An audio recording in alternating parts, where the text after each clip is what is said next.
That seems about right for the number of signups. All right, so welcome.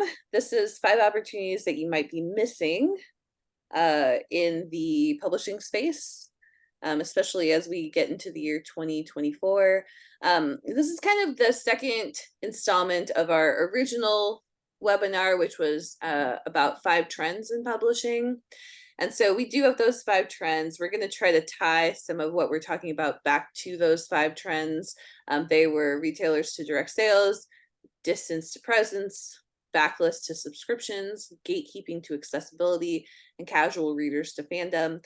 You don't need to have seen that past webinar to understand this webinar, but we do just want to kind of tie them together just because they go together. It all goes together.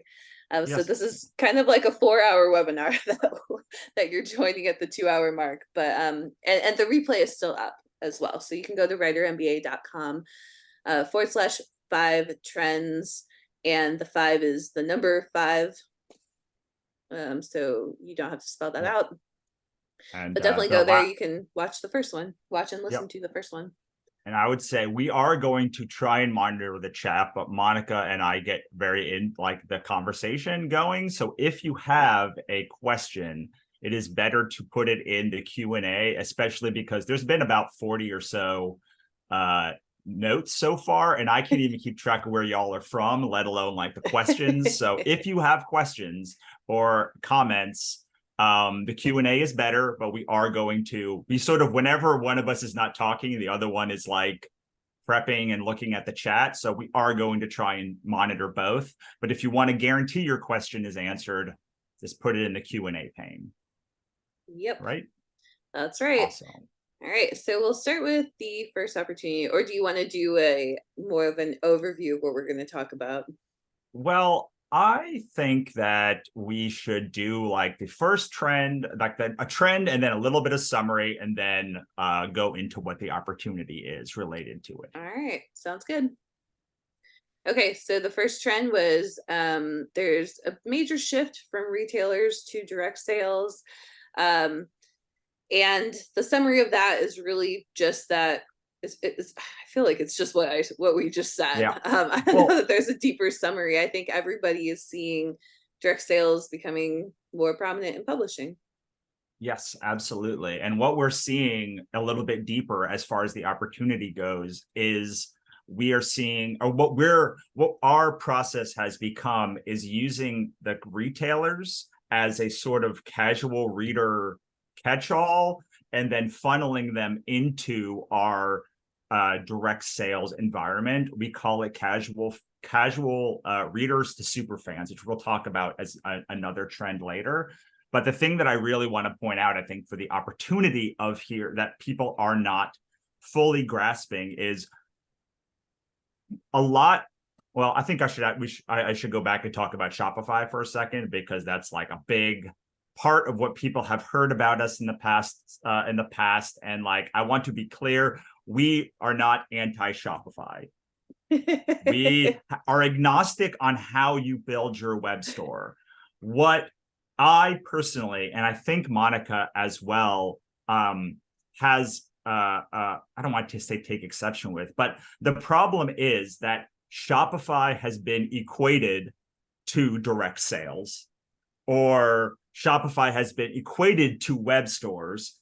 And we don't think that is the best way to drive people from retailers into your superfan environment. And I was actually, this is really interesting, because I was just talking with someone about this on the Wide for the Win Circle community this morning. They were saying they are spending a ton of money driving people to web stores and such, and losing a bunch of them. And I said, do you have a landing page set up to an autoresponder sequence? So you could do, for instance, you can do all your book funnel promotions, your story origin promotions, your voracious readers, like whatever cross promotion you're doing, and then funnel them into an autoresponder sequence that just literally sells a bundle of your series. So I happen to have my landing page pulled up, and like I'm happy to share it if people want to see it. But I'd love to get your opinion on what I just said, because I don't want to lump you in with what I'm thinking. Well, so I mean, to me, like this is my thing about the whole conversation around direct sales is in every other industry that sells digital products or that primarily sells digital products, maybe they sell courses, maybe it's ebooks, maybe it's printables, whatever it is, but their core thing is a digital product, or it's a major part of their business. Direct sales is just sales for every other industry besides this industry. And the reason is because fiction authors have been so lucky in many ways to be able to have retailers that are able to support an entire business. But like in every other industry that does this, that's just not the case. There's no retailer. I mean, like, I guess Etsy is the largest retailer for printables, and like, the retailers for courses, I can't even think of their names, but like they sell courses at like $20 or like Coursera, for example. So it's like, Udemy. that's, yeah, Udemy. It's like those marketplaces just aren't ideal if you're doing something a bit more premium than like a $15 course. And so, like, again, direct sales is just sales. Like that's all it is. It's not direct sales versus retailer sales like it is in fiction. So, given that, I mean, the one thing that I've seen in all, like every single industry, I cannot think of an exception to this, is that they have all gone toward, like, competition rises. Like people always say, like, nonfiction is so different from fiction.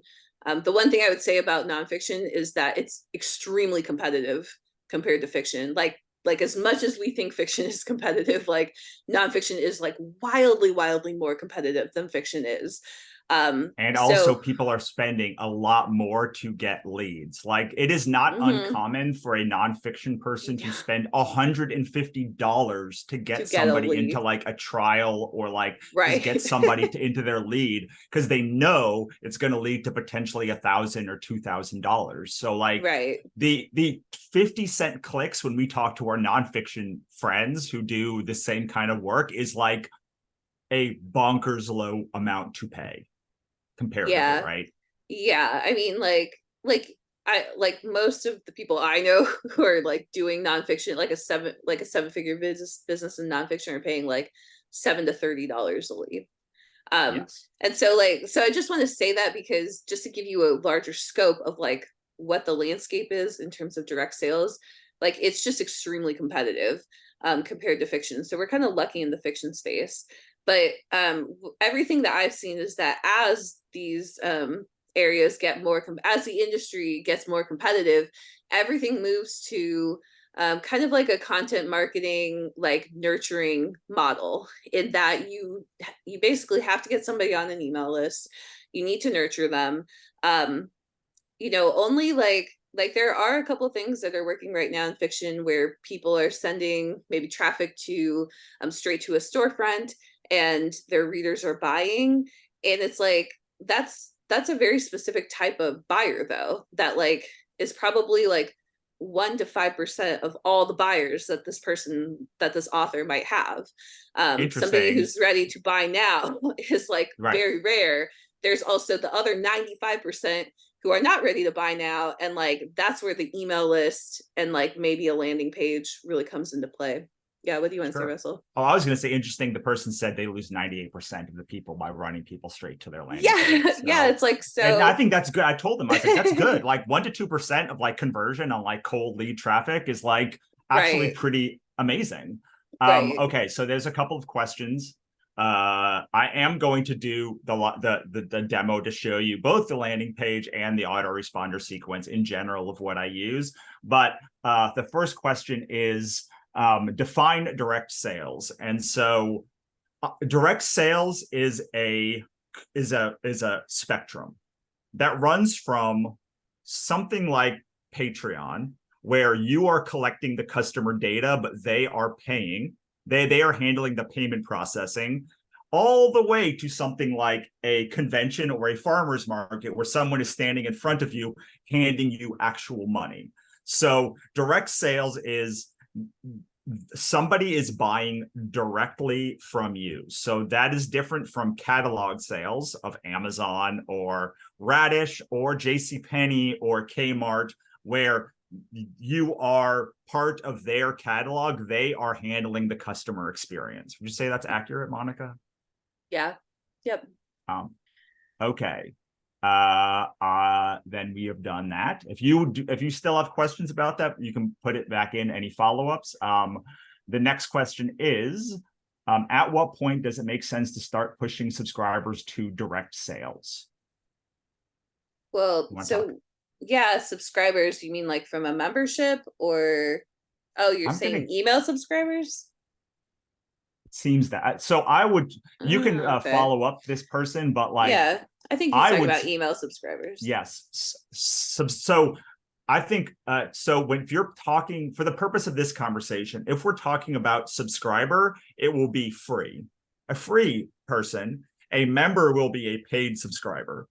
And so if you want to ask questions about those, we will assume if you say the word subscriber that it is a free person, unless you say otherwise. Does that make sense? Does that sound good? Yeah, I mean, so this person's concern is really the switching. Basically, what I'm hearing you say is that you're probably Amazon, you may even be Kindle Unlimited with the books, and you need the whole power of your email list to hit a certain rank on Amazon. And so that's kind of what I'm hearing. So it's like, well, should I divide that attention into direct sales because I really need it to rank higher? So I mean, I think that, yeah, I think like we're getting into a period where you're kind of either playing like the retailer game or you're playing the direct sales game. Like I'm seeing a lot of people kind of shift their focus. Really, you need to be playing both. Like that's just the reality. Something I would try though is maybe do like a free offer on your website, so like a free book, if you can, or like your book funnel. Like a lot of people have like a prequel novella or something, or like short story or just something. So I would maybe try that on if you have a direct sales store, which it sounds like you probably don't, but I would try that on your direct sales store and just like get your readers kind of used to the process of like going through the purchase process, even though it's $0, but they still have to like technically purchase it. Going through like the download process, just showing them that it's really like still a good experience, and see if people want to switch over. A lot of people, like, I think you'll still have lots of people, if they're reading on Amazon now, especially if they're in Kindle Unlimited, they're probably not, like, those readers are probably not going to switch to your direct sales anytime soon. They're probably going to stick with their subscription that they have on Kindle Unlimited. So they're probably going to keep buying from you on Amazon. I think with the direct sales stuff, you're almost building like another readership in many ways, because you're not going to have too much crossover, would be my guess.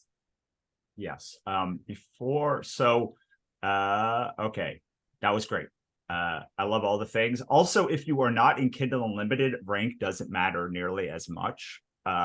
Even if you're on Amazon, the rank doesn't matter really if you are wide nearly as much as in KU.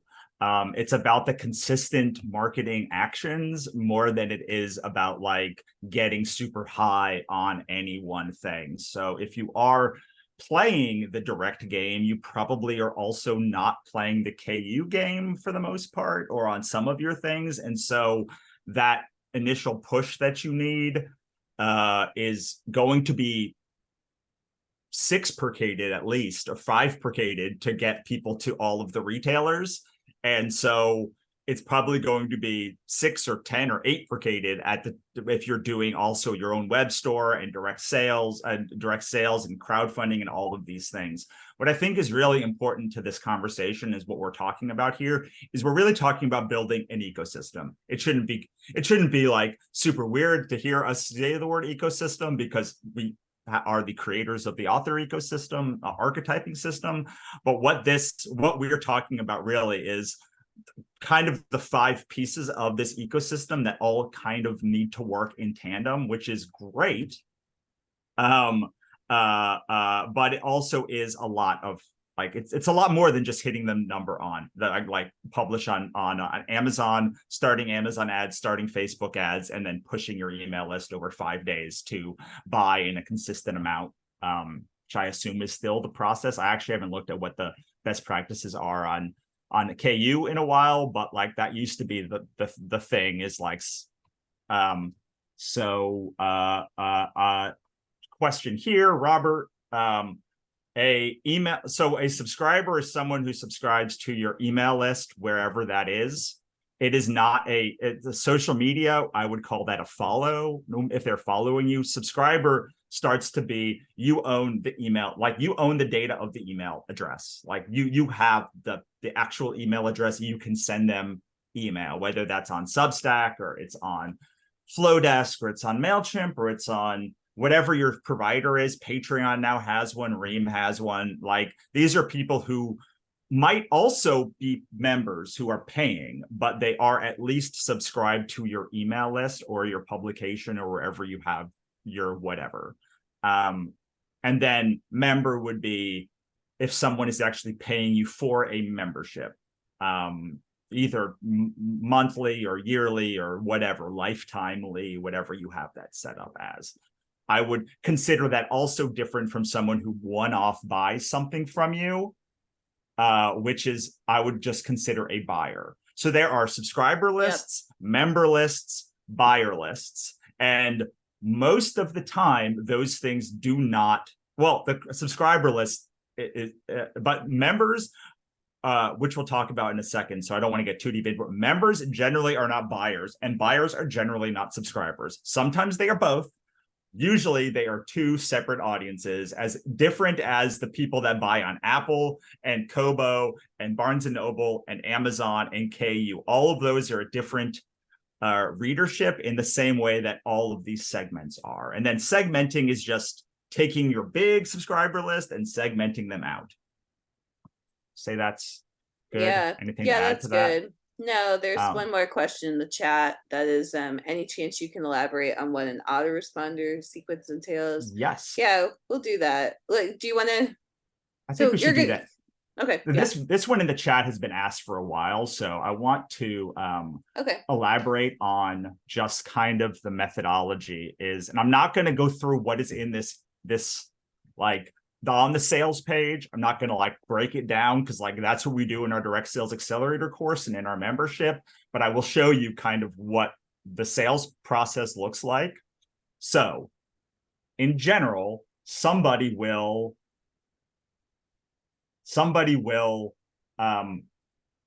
either get one of my God's Verse Chronicles books for free from some source, book funnel or something, and they will then be fed an email at something. They'll come to this landing page, which has one action, which is buy. It's only got one button. This is why we like this as one of the first steps in your direct sales experience, because a web store has a million buttons and a million choices. This has one choice. It is, you can get all 12 of these books for $20. It's like 60% off or something. And it talks about the series and does a bunch of things. I'm not going to go into all of that. But before this, they have joined, and this is what they see at the end. And you can see, again, there's one button to click. There's some other buttons behind it, but like there's one button to click, not 50 buttons to click. Then, so the autoresponder that they get is they come in either one or two ways. The first way is they generally join my email list in a way that is not from like getting a God's Verse book. And then they are brought into this email sequence, which shows them who I am. Welcome to the Beehive. It then introduces each of my series and gives them the option to get a free copy whatever the series is that like I talk about in this email. If they then click on the free book from here, then they are brought into this email sequence, which is about 12 days, I believe. And it shows them why they should like the God's Verse, which is the series that I just showed you. Welcome to the God's Verse is a general overview. I talk about each of the books, each of the heroines, like why it's a great experience together. And then I make sure that throughout this thing, I tell them they only have a limited time to buy. So they can only get this for, I think it's like 12 days or 10 days or something. So once this goes to zero, like the offer is gone. They cannot like get it again. So by doing all of those things, you don't even have to run ads. You don't have to even change what you're doing if you're bringing email subscribers into your system already. All you have to do is, instead of pointing them to Amazon, where you make less than $1 probably if they do a KU read, or $3 to $3 to $5 if they buy the book. Instead, you are sending them to something like a series landing page where you're making $20 from that person, and then able to offer them upsells and cross sells for other series and all of these other things. This is a really important concept for the nuance we're trying to bring to what we tried to bring the nuance to Shopify that I think people are like just glossed over. This is a much easier system for new buyers to not get overwhelmed. Overwhelm is a real problem with buyers. It's one of, if not the top reason that people who are interested stop buying, because there's just too many choices.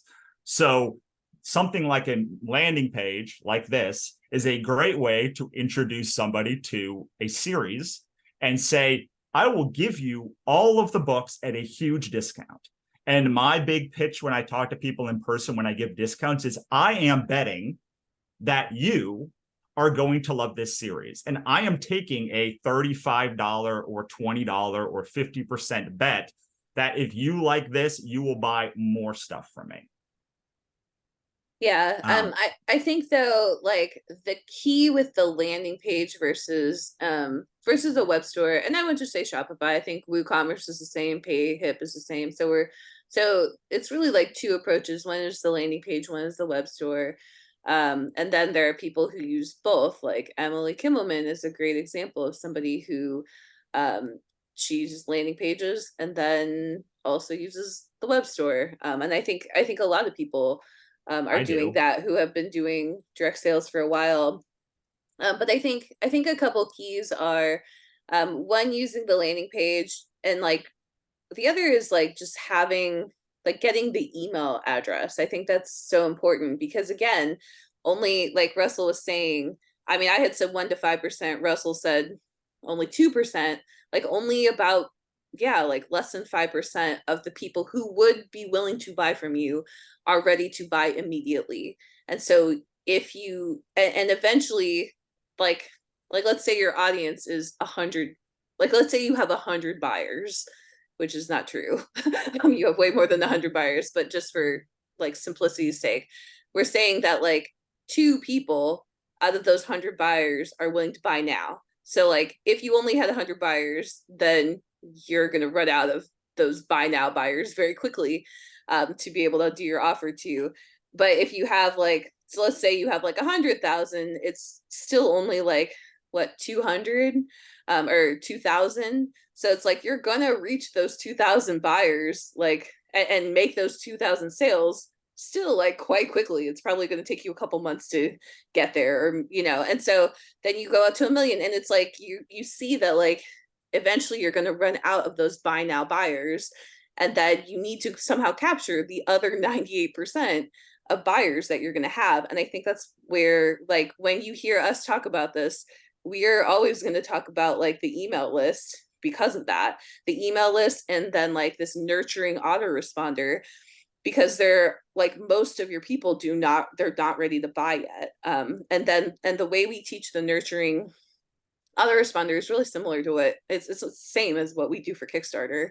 So if you've ever heard us talk about Kickstarter, it's really similar. And it basically goes through like excitement, like getting people excited about it, handling their objections, and then giving them like some key psychological triggers, which are usually bonuses, discounts, deadlines, scarcity, instant gratification.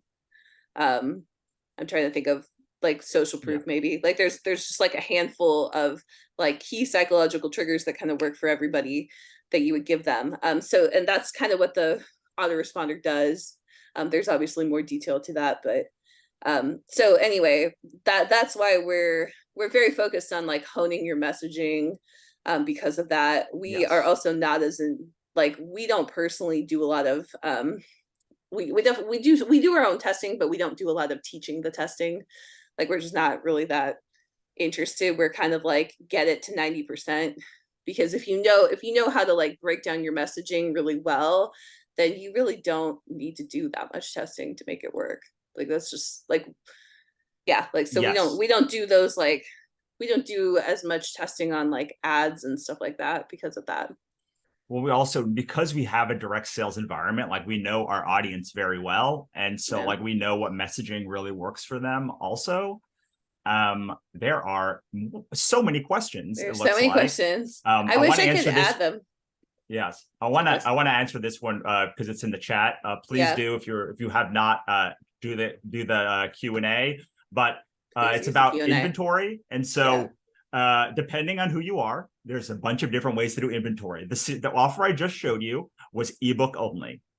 So BookFunnel handles my downloads. I use Thrivecart, and they have a connection. So like when someone buys from Thrivecart, like they get, BookFunnel sends them all of the stuff and it goes right into their BookFunnel library. Additionally, you can use, if you want to do audiobooks, it's the same thing. Like BookFunnel has audiobooks as well. And then for print, you can either, for some of my books, I have a lot of inventory because like they're very popular. For most of my books, we would do something, as someone mentioned, print on demand, which is, I think Book Vault has the ability to do print on demand webhooks through at least PayHip and a couple of other services. And Lulu also. I know a couple of others are trying to get this functionality. I don't know why. For instance, Ingram doesn't have it yet. It doesn't seem like it's as like, why don't they have it? I would do more print book offers if I had access to it. But in general, we usually, and I definitely would not recommend a 60% discount on a print book. Like usually what we see is something like 40% at the top. But that's all of my distribution happens either through BookFunnel, or I do have an upsell where you can get all of my books that I have in inventory, and then I do ship those. But those are the two. Yeah. So somebody says Draft to Digital does print POD. So we're talking about two different things here. So there's print on demand to retailers. And yes, that's Ingram Spark, Draft to Digital, Barnes and Noble, Amazon. They all do that. And then there's print on demand through direct sales. And right now it is Lulu and Book Vault that have those connections. They basically have an integration with Shopify, WooCommerce. And I think Book Vault has one with PayHip as well. It's fairly new. So it's just two different things that we're talking about, I guess. So what we're saying is you can print on demand from a lot of places and get it shipped to you. But if you want them to ship for you, then you're talking about Book Vault and Lulu. It's specifically called drop shipping. And so you know, and you can do that with merch too, where they don't just print it for you, they also will drop ship it, so you actually don't have to touch it at all. The other thing I wanted to say about print books is I actually do not offer discounts on print books. What I do, so I think there are two great ways to make your offer work. One is discounting and one is bonuses. So like what you can do instead is like add bonus content to your book, add like a different cover, like make it exclusive, and you can actually charge just like a regular price, or you can even charge more.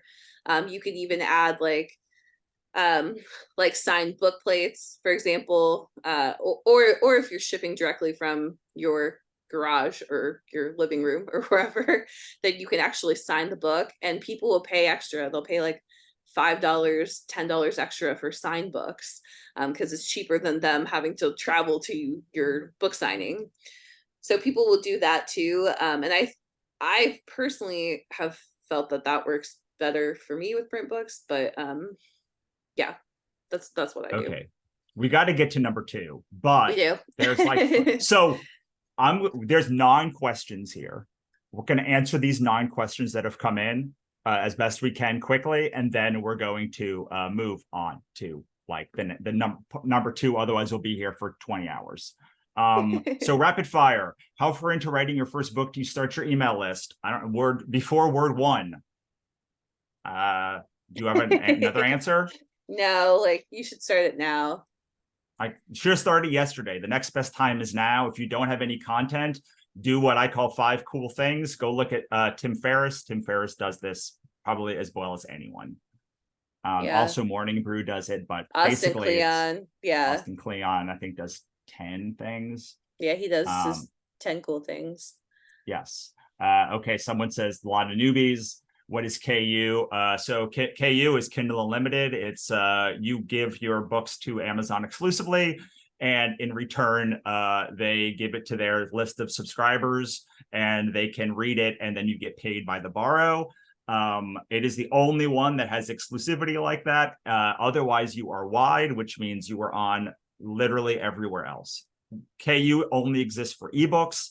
Although with audiobooks, you can choose to be exclusive with KDP distribution, not KDP, their audio distribution, but you do not have to be. Anything else to add there? No, keep going. All right. What point in your author career do you recommend creating that direct sales store? First book, first series, 5,000 newsletter subscribers. Monica, I've been saying things first. Do you want to take this one? I mean, direct sales store, I think it is better when you have like several books, because you do need, it would be good to have like a bundle or a series. So it's not really that easy to sell books kind of individually from a web store, because you said direct sales store. Like we see direct sales as like kind of everything. So like if you wanted to take that same book to Kickstarter, we can teach you how to make that work. If you want to take that same book to subscriptions, we can teach you how to make that work. It's really like specifically web stores and landing pages, selling from your website, where the bundles just work a lot better. And that is probably what I would look at. If you are not ready for the web store or the landing page, I would absolutely look into like Kickstarter and subscriptions, because that's a great place for you to start with just one book. Yes, one of the things we talk about in the Direct Sales Accelerator is how to go from Kickstarter to a direct sales landing page. And so we'll talk. It's only number 1. We got 4 more to go. One of them, I promise you, is Kickstarter. So I would probably say start there first. How did you add the countdown? I use a program called Optimize Press, and I use something called an evergreen countdown timer, which starts new for every new person that clicks. Most places have a regular countdown timer, but this is specifically called an evergreen a countdown timer, and I use it through Optimize Press. Some places, I think Deadline Funnel also has like an add-on. But that's how I use it. I would look, but when you're looking for it, it's specifically called an evergreen countdown timer. Yeah, you already said Elementor has it. So Elementor, Optimize Press, a couple. Yes. Like you're looking, if you're doing a landing page, you want landing page software. And that's like Elementor. We use Elementor, Optimize Press, and then Themify. Yeah. And that they all have just like, it's called the evergreen countdown timer that you can do. So, and those ones are not our payment source. We then use some combination of Square, PayPal, Stripe, and Thrivecart as our payment Yes. gateways. Yeah, it's like landing pages, payment gateways, and then distribution is like a third thing. The distribution is like book funnel, or like we've been kind of talking about distribution. Yes. I think, how would you incorporate the direct purchase flow into a pay hip Shopify store as a second step? I think we should just save this for the shop web store part, unless you want to talk about it now. No, that's fine. They're two different things, though. Like, they play sort of together, but they're different things. This is not a question about any direct sales thing, but in a signature series, always with the cast of the same characters from one book to the next. No, if you look at the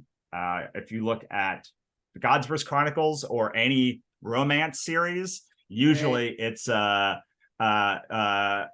a hero of one book, and then they are become background characters in the other, but you don't necessarily have to do it that way.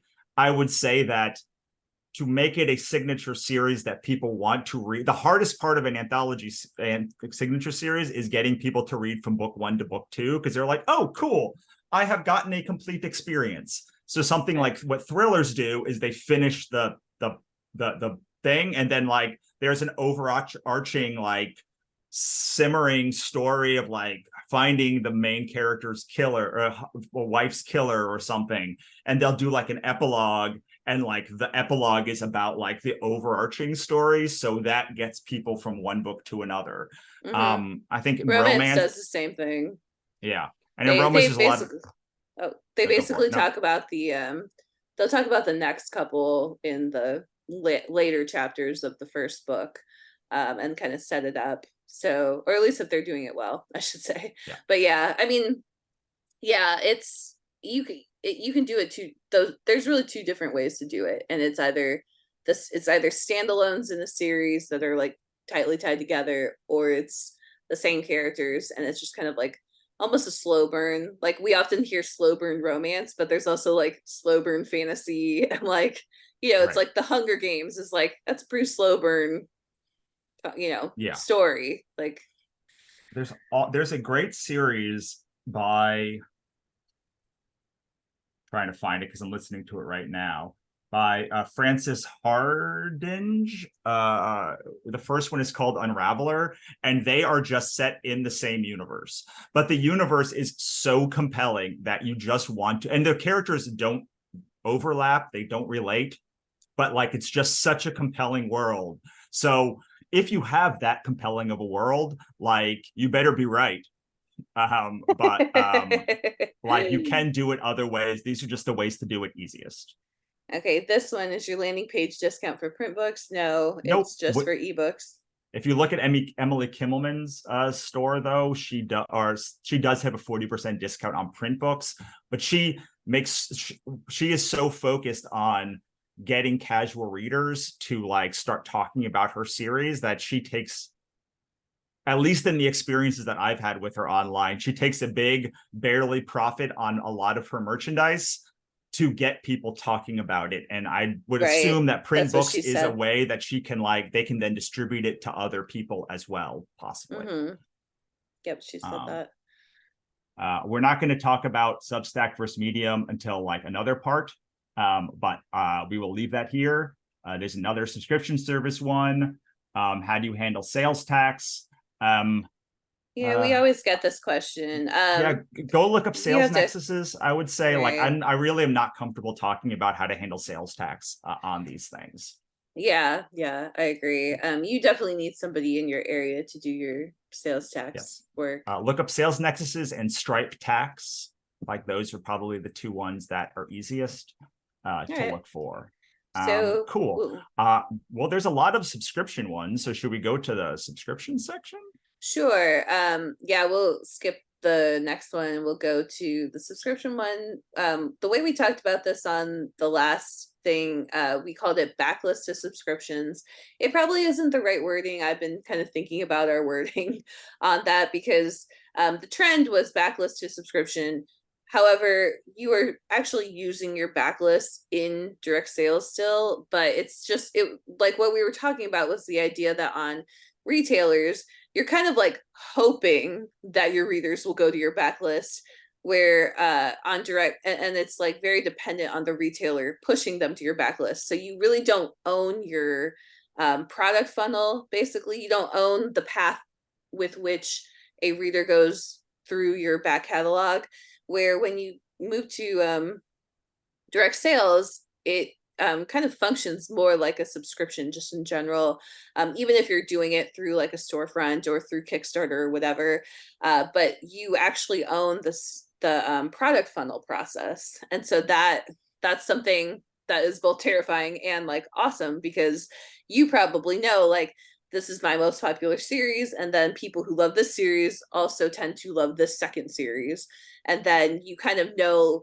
like, this series doesn't perform well, or this series only performs well with people who like this particular thing about this series, and then for people who don't like that thing, they should probably go to this series instead.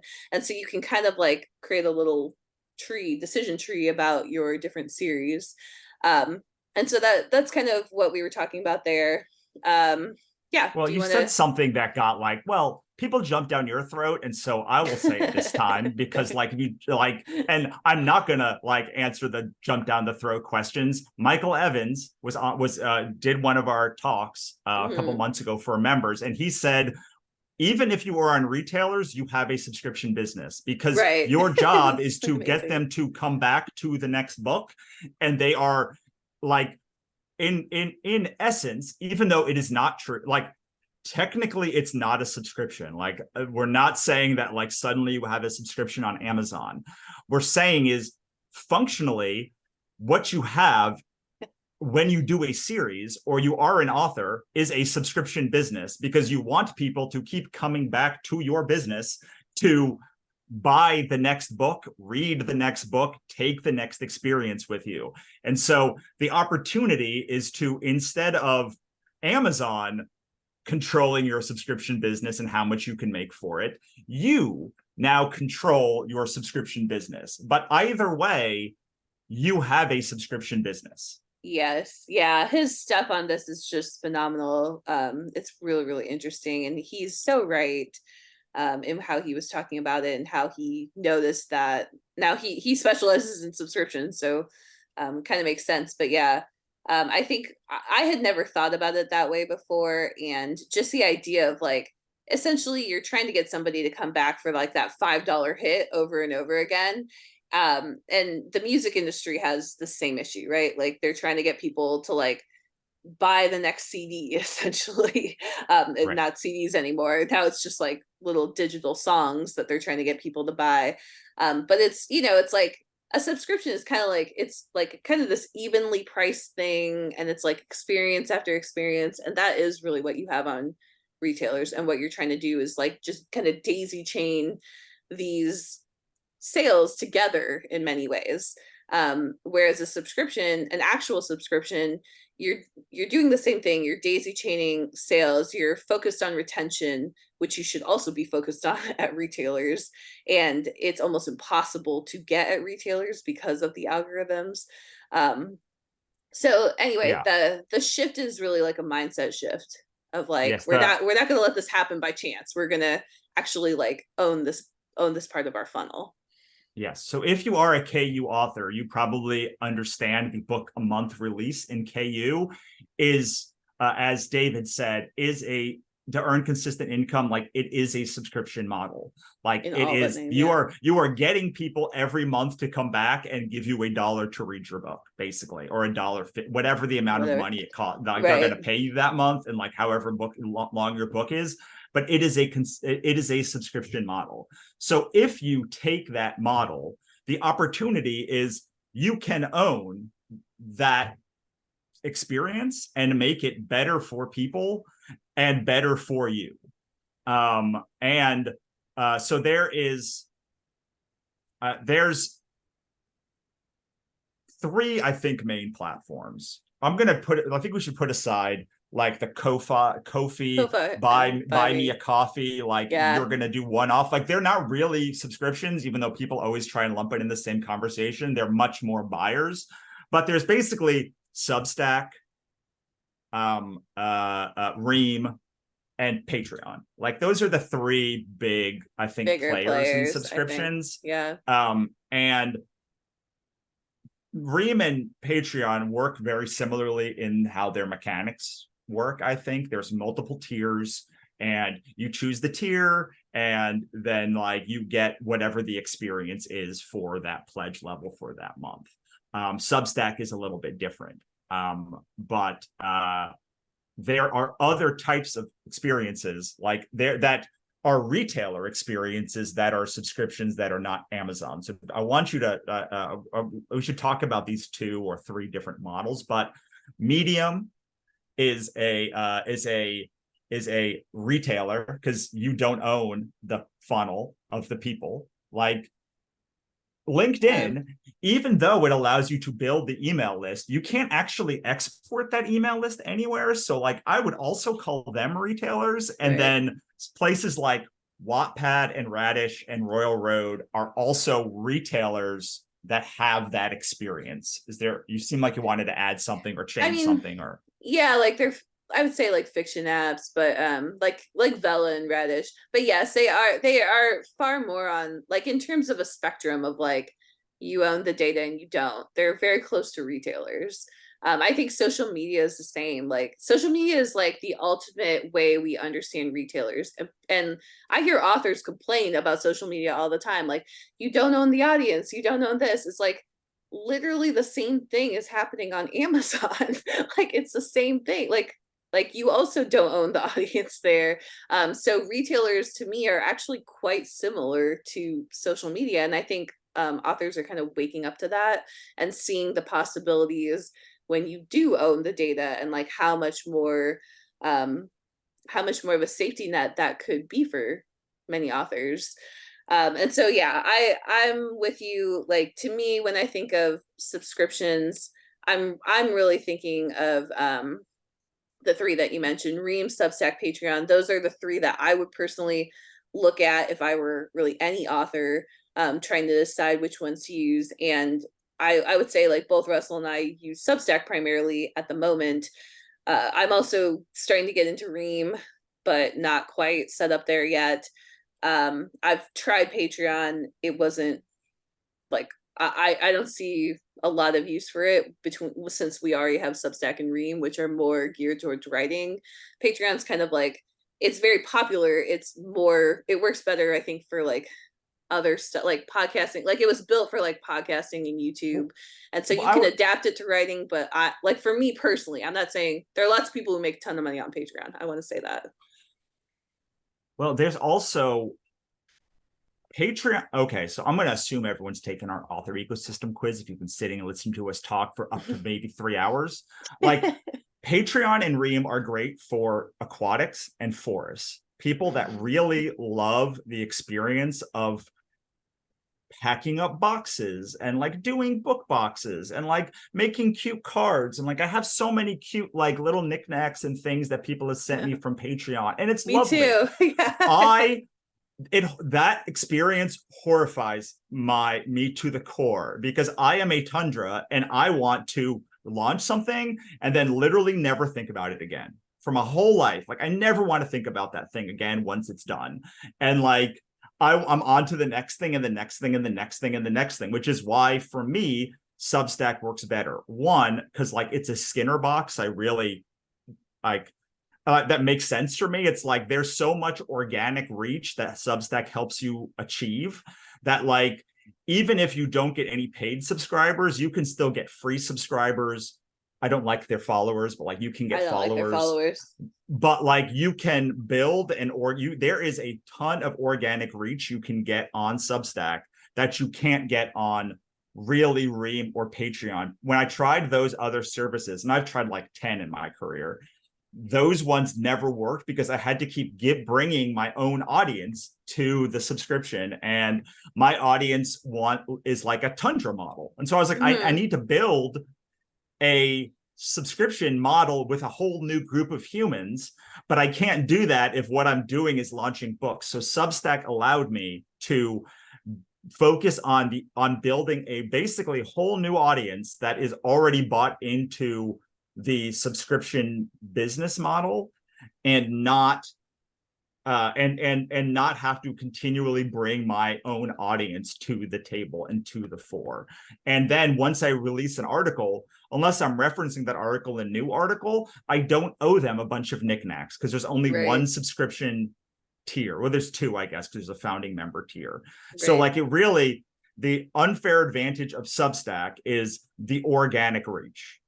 So for like your question, someone asked the question about how to talk. Can you talk about Substack versus Medium versus a personal blog as an entry point for a grassland without existing books? Well, your personal blog is going to do nothing for you organically. Medium is going to have a lot of casual reader potential, and Substack is where you can bring subscribers. You've done all three of these. I have not really done Medium. You do Medium successfully, so I'll let you handle that question. But I do think you want to talk about, do you want organic reach? Is that your focus? Because you need one focus of like what you're trying to do with a membership. Do you want to focus on organic reach and building a new thing, or are you trying to love on your audience and build all this thing and like maximize the ROI from every individual person? And that would lead you to more a Ream Patreon thing. Okay, I'm going to stop talking now. You say things now. Sure. So Ream and Patreon, so Patreon is very purposely does not have the organic reach. Ream has said that they are intending to build discoverability. So they don't have it now, like as Russell said. Substack has the most organic reach that I've ever seen, really. And I kind of question if Substack is kind of slowing down in that area, or if it's just summer, because like my numbers have been slower. But otherwise, yeah, I agree with Russell on that. But Ream is trying to build that, so I don't want to if you're listening to this a year from now, like I don't want you to discount Ream as like not having that organic reach, because at some point they may have the organic reach. We don't really know. The reason that I'm excited about Ream for fiction is really that, and not just fiction. I'm actually putting like fiction and nonfiction on there together. But the reason I'm excited about it is because it does really cater to like the book experience as well. So like kind of like what Russell was saying, he likes Substack because he can launch an article and then there's like not more that he owes beyond that article. So it really is like every single week is like a launch essentially of an article, which is great. Versus Ream, it's like it's really designed so that you can write bigger pieces of content and like string articles or chapters together into books and have like an archive of stuff that people can read. And so that was one thing that I struggle with on Substack, is like I have something like 30 plus author books now, and there's no good way to put those on Substack at all. Like Substack for me is ideal for like creating new content, creating updated articles, talking about like new things that are happening in the industry. It's not great for having like an archive. I mean, I do have an archive there of like 100 articles, but it's not great for having an archive of my books where I can be like, you can just join this and it's essentially a library of my content. Well, I would say that without converting it, because I have an archive of like 20 of my books, but I had to spend 2 weeks almost full time converting everything so that it worked on Substack. But like I do have that, as opposed to with Ream, you can upload one manuscript and like it kind of breaks it all up together for you. I would say someone said it's choosing between Substack or Ream. Yeah, as you can. Yeah, go ahead. No, I was gonna say like Monica is clearly talked about being on both. Yeah. That's why I was trying to answer that question about Substack and Ream. But yeah, I think it depends on what you're trying to do, because well, anyway, those are the two reasons that I like those two platforms.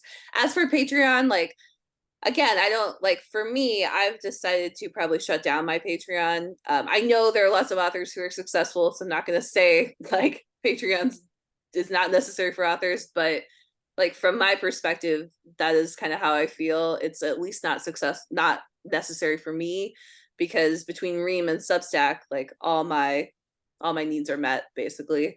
Well, I would also say that Patreon had, like, if you write smut, like, it has problems. Patreon is not for you. But there's a big problem with Patreon, and it goes back to sales tax thing and like the owning the data thing, where Patreon handles all of the payment processing. It's their gateway. They own that relationship, which like helps you with sales tax. You don't have to do that. But like if you ever want to move off of Patreon, you don't have control of the payment processor. On Substack and Ream, I believe Ream also uses Stripe. Yeah, it does. So you actually have the payment data. Like, let's say you wanted to move from Ream to Scream, Beam, I don't know, some other thing like later. Like you can, as long as it also has Stripe integration and it has a way to connect those two things, you can literally just move things. I have been testing out Beehive, which I don't like, but it because of the payment gateways are the same. It was like, do you want us to just match all of the things together? And that's a great advantage when you're talking about owning all of the data. But I would say that I wrote a piece about the future of publishing on my Substack, but how Substack fits in. And one of the points was there's owning the email data and the personal data, and then there's owning the payment data. And there's really both of those are very different pieces of it. And you have to kind of maneuver the platforms that work for you. And so Patreon doesn't work for me anymore because I want to own the payment data. Yes. Yeah, I wanted to answer this other question, and the person unfortunately has to leave, but they'll listen to the replay, they say. But it's about Substack versus Medium versus the personal blog. I am a Grassland as well. The way I've used really any of them is to think about it as an article. Your personal blog, that's a little tough. You really need to be good at search engine optimization in order to draw in traffic, or you need to be good at something else. Like you got to send your own traffic, like without question. And then with that, I would probably optimize for email list. Medium is, I actually have had a lot of success on Medium. I think not like a ton of success, but like for the amount, I mean, like I would say like a smaller amount of success. And with Medium, it really is, it's like the same as catalog sales, basically. It's the same as like a retailer, essentially. You need to write articles that are going to do well with the membership. And yeah, there's lots of resources on how to do that. You can also like really, if you're going to use Medium, you should study the platform and see what's performing well. And then with Substack, it's kind of the same thing, but I think you have a lot more freedom over what you're writing. Like you can really develop your own style, and people will find you just because of their organic reach. So yeah, I think all three work without existing books though. Yeah, I would just add that some people have James Cameron taste, which James Cameron makes the movies he wants, and also they happen to be mainstream hits. Some people, like especially Deserts, are very good at saying, this is what the audience wants, this is what I can deliver. Monica is great at like being like, oh, this is how I can take my stuff and make it relevant for what is popular now. I suck at all of it. All of that stuff I'm so bad at all of the thing. Like forests are also really bad at it, usually because they want too much of themselves in it. I, as a Tundra, want too many evergreen things in my launch so it can last for longer. And that kind of that often plays at odds with like what is popular now. I mean, aquatics are kind of in the middle of the two, like depending on your aquatic, like what kind of aquatic you are. But yeah, it's really tough to like be a Tundra and especially a forest and be really successful on retailers, because it requires you to analyze what is hot now and then write that thing. And some people, about half of people go, yeah, that's easy. Like, why can't you do that? I have a bunch of friends who were like, dumb, just like write these 6 things in this order and like you'll be successful. And I'm like, I can't do that. Right. And the other half of people hear that first thing and are like, that is the most horrific thing I've ever heard. And those people that are horrified at that are probably not going to do great on retailers on a consistent basis. Sometimes those forests and tundra, especially forests. Yeah, I think forests, tundras, and also aquatics I would throw in there, because like I think aquatics don't always like it can be kind of a struggle for them to find their way at retailers because they're just built kind of differently. Yes. And it's like grasslands work because they are steering the conversation to what they want to talk about. Like they're like, I'm going to take these things and they're going to be in this. I'm going to make the conversation about what I want to talk about. Deserts are great because they're like, this is where the conversation is now. And I know how to optimize this thing. I know how to like plant myself in the center of that conversation, basically. Yes.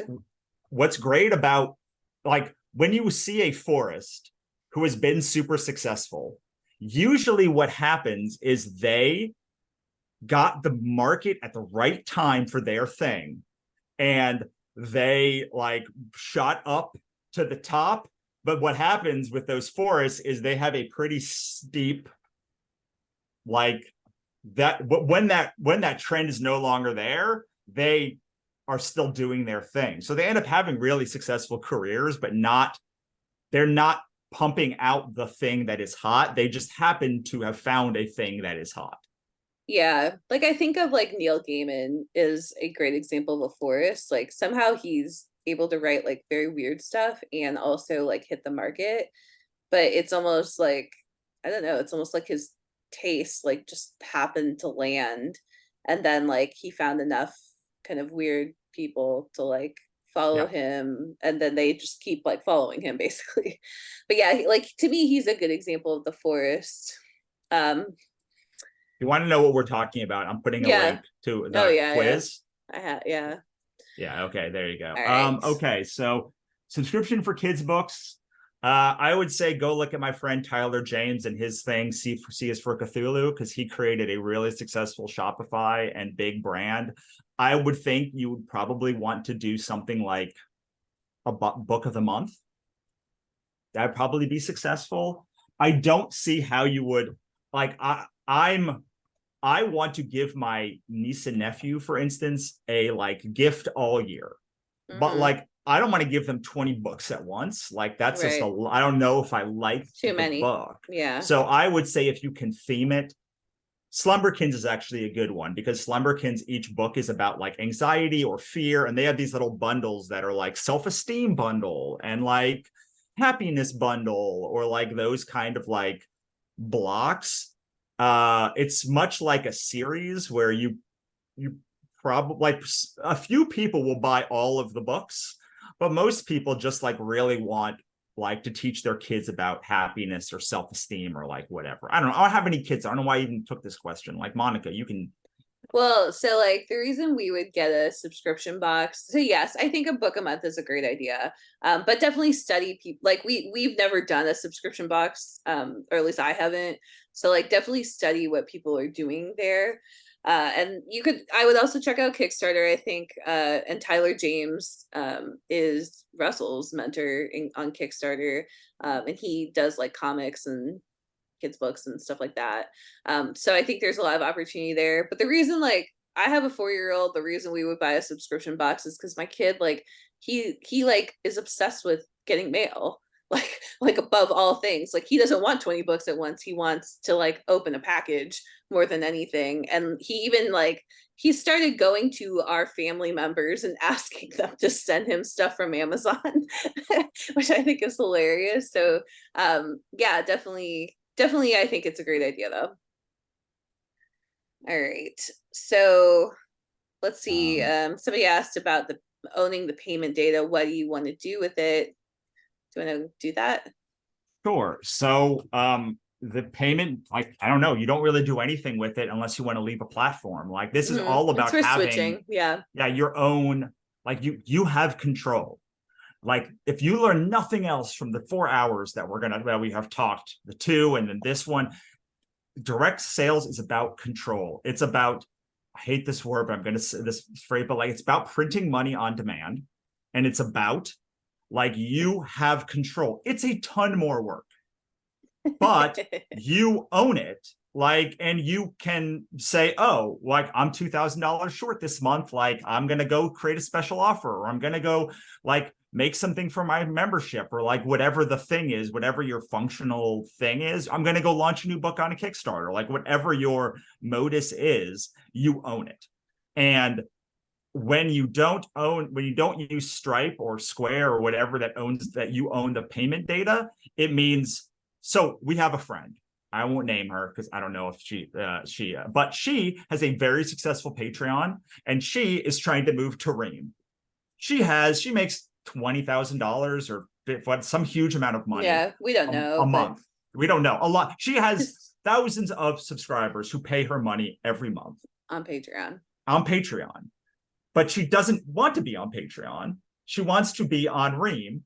And she literally can delete her Patreon and then lose all of that money, or she has to tell people to go to Ream and just hope they do it. And it's been working, but yeah. But if she owned the payment data from the beginning, she could just say, hey, we're going to Ream. Don't worry about anything. All the stuff is not going to change. And then boom, and all of the stuff. She'd probably have to do some work on the back end to like make all the things connect together.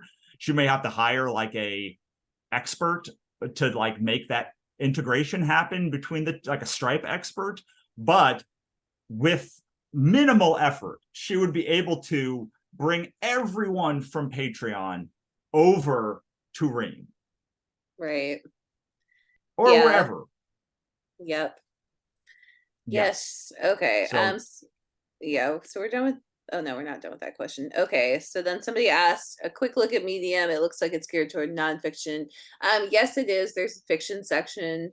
And with the fiction, the thing that seems to be working well is like the whole piece of content like in one article, because it's paid like based on how many how many minutes are read.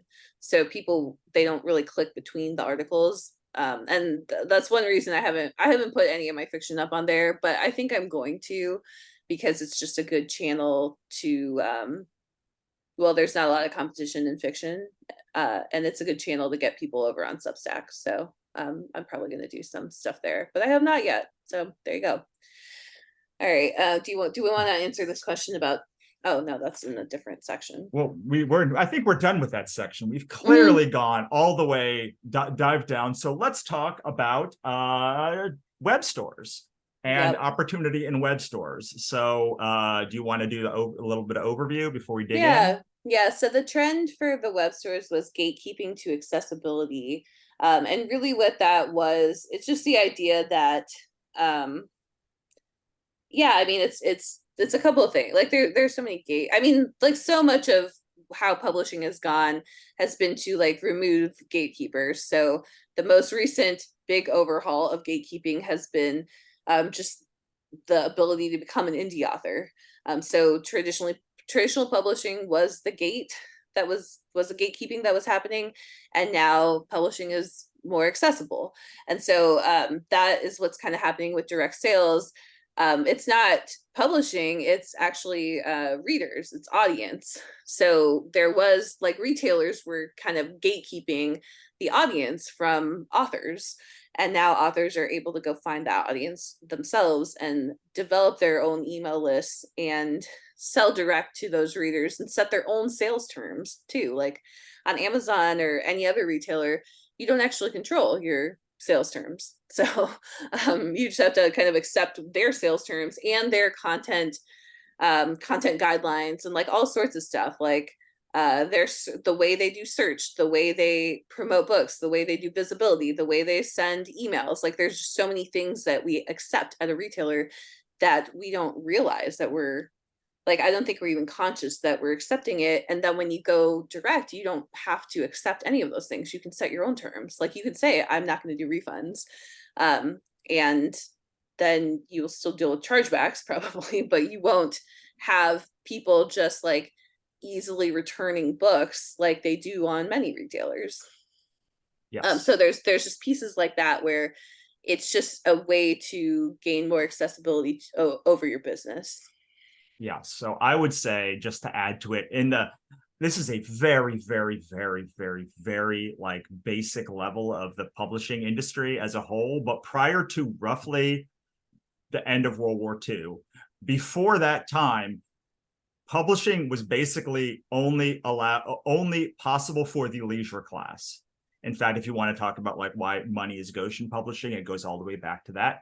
But I'm not going to go there. From the end of World War II to the Kindle launch, publishing was accessible to regular authors if you lived in certain locations. LA, New York, London, Paris, a few, like you couldn't live in Cleveland and really make a living as an author. And there wasn't really the idea of an independent author, with very few exceptions. Since the Kindle, anyone anywhere could be a successful author, as long as you lived inside the author, like their retailer ecosystem. You could become a successful author. The new trend is you now don't need their retailer ecosystem to become a success. And one of the reasons that web stores are great for this is they kind of look like an Amazon store. Like they kind of like, oh, like I already know what this experience is. A web store is the closest of all of the things we've talked about to replicating the existing experience that people have. I think the opportunity that is lost is that people are using web stores to mimic exactly what is happening on retailers, and then wondering why people are not moving from a retailer to their store. So a web store, the opportunity is a web store is a way to get people who are direct sales curious to start with especially casual readers who like aren't going to buy from your like sales page, to try and see what you have to offer. But you have to offer them something different that they cannot get on retailers. Otherwise, they're just going to go to Kobo because that's where they want to buy. Like, look, I buy most of my ebooks, either on Chirp or on Amazon still to this day, or Kickstarter. So if you want to get me, a person who literally teaches direct sales for a living, to your store, you need to get me something that I can't get anywhere else. So I include, for instance, on my web store, audiobooks, audio commentaries, JPEGs, books that are not available on retailers. People always like freak out when I tell them that I don't have one fiction ebook that's not a comic on retailers. They're like, how is that possible? I'm like, because I want it to be an experience that people can get on the web store that they can't get anywhere else. I'm not saying you should be as bonkers as me. It happens that those books don't really sell on retailers because they're not in a series anyway. So like, I'm not really losing anything. But the opportunity that you have is to convince someone to buy on your web store in a way that they're already used to buying, and additionally provide them a value that they can't get to push them over the edge. Otherwise, anyway, now you say words. Yeah, I mean, I agree with all this. I feel like I've gotten some pushback when I've said, if you have a retail, or if you have a web store, it helps to have exclusive stuff on there, like exclusive products. And it's true that you will still sell. Like, I can put my ebook on my web store and have it on a retailer as well, and there will be some people who still buy the ebook directly from me. But I also think like what we see working best in web stores is like bundles, and it doesn't have to be new content. Like, I think that's maybe where people were pushing back. It doesn't have to be new content, but a bundle is essentially like an exclusive offer, right? It's an exclusive product. Even a bundle of something like an ebook and an audiobook together, like you literally can't do that on a retailer right now. People have to buy those separately. So, if you have an audiobook that's $9.99 and you have a ebook, the same ebook, the same book in ebook, that's whatever, $5.99. Well, you can now sell those at like $12.99 is a bundle. So it's like a little bit of a discount. It's the two things together. It's essentially a new product. So yeah, I think bonuses and discounts are like kind of how I think of getting that exclusivity on these web retail or the web stores, either and bundles. Like those three things are like how I think authors will easily get exclusivity. Is like a bonus might be like, again, like we talked about this already, but like it's a print on demand book that's drop shipped, but like I'll also send you like a book plate with a signature, or that book has bonus content, or it has a special edition cover, or it's like got thicker pages, because it's printed on, it's printed from a facility that can do like thicker print books, thicker paper, or even different paper than a retailer can do. And so those are the types of things that I think of. So to me, it's like you can offer a discount, and usually you want to bundle stuff together to offer that, but you could also do like a coupon to your email subscribers, or just even to your visitors, or you could put that coupon in your ad copy or whatever to get that discount.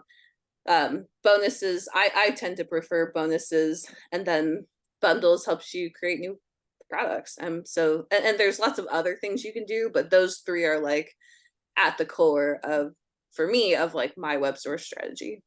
Yes, I want to bring up two other ones that are a little more complex, which I know Tom's going to love because he's not overwhelmed at all with this.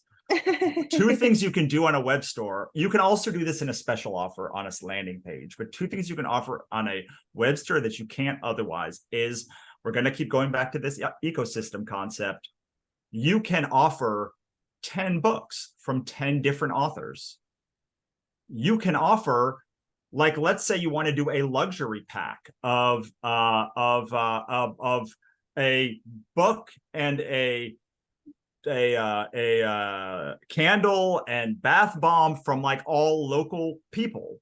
Like, you can do this. Like, you can do all of those things. So it is about control. If you are feeling overwhelmed and you want to know sort of what to take purchase on, pick one. So we have generally, up until now, said that Kickstarter is a great entry point for direct sales. Why is that? Well, you learn how to do your landing page. You learn how to do to craft your message. You build out your autoresponder sequence basically on your Kickstarter. And then that page that I showed you was mostly from my Kickstarter page to my direct sales page. And guess what? That Kickstarter page also is mostly my web store offer for my whole series as well. It's mostly the same. And so it is a lot. And then guess what? When I go to a convention, the pitch that I made in my Kickstarter is mostly what I pitch on when I'm at a convention. And my subscriptions are a way to get access to a bunch more of my books for a lower price, but you don't own the books. You only basically rent them. So all of these things are a lot. But you don't have to pick that. You don't have to pick Kickstarter as your start. You can pick any of them. Guess what? If you create a really slamming Kickstarter direct sales offer page, you can then make it a Kickstarter. You can just take that and like make it a Kickstarter instead, and like make it a web store purchase instead. And you can do all of these things. So I think this will answer David's question, which is, how do you incorporate direct sales purchase workflow into Payhip Shopify? I'm not sure if this is going to answer the question. You may have to tell me if I'm on the wrong track, but how it works is people get their special offer and it says you have 9 days or 3 days. 9 days is a long time, but it's a long autoresponder sequence for that series. So I say you have 9 days to get it for $20. Secondarily, if you don't, you can get it on my web store for $50 for basically all the books plus the audio commentary plus the audiobooks for $50, which is still $5 less than retail. When you are the only other way I could see this asking is, how do you get like an upsell or a cross sell or a bump offer, which are like taking you first to the sales page and that is something that I believe Shopify does and a couple of others, but it is a more advanced feature. What we do is we have a main offer, and if someone clicks yes, there's a little checkbox that says, hey, do you want to add this other stuff for like $15 more or whatever? And they click that, and like that's how we get profit, more profit. And then once they say, yes, I want both of those things or none of those things, they get what's called an upsell, which is like, how about if instead of you just got this series, you got this series also for $100 instead of $20, or you got $50. And so instead of doing the web store as a second thing, we do the landing page, and then what's called a bump offer, and then upsells, downsells, and cross sells are the 4 sort of other things behind that button. And what's really interesting is you can set up the same bump, really not bump, but the same upsell, downsell, and cross sell offers. And now all you're doing is changing the main page. So the main page is just like, you want Ichabod, you want Katrina, you want Obsidian Spindle, whatever that skin is. I just am taking that skin, but like I'm still offering you the full series or like all the series. I'm still offering you like a downsell to like ebooks or like whatever the thing is. I'm just like, you can offer a free plus. There's all sorts of offers you can add in the front end, but the back end is all the same, but nobody else needs to know that. Yeah, I would add like post purchases and like repeat customer, like a post purchase is, to me, a post purchase is like shortly after they buy something, like, can you sell them another something?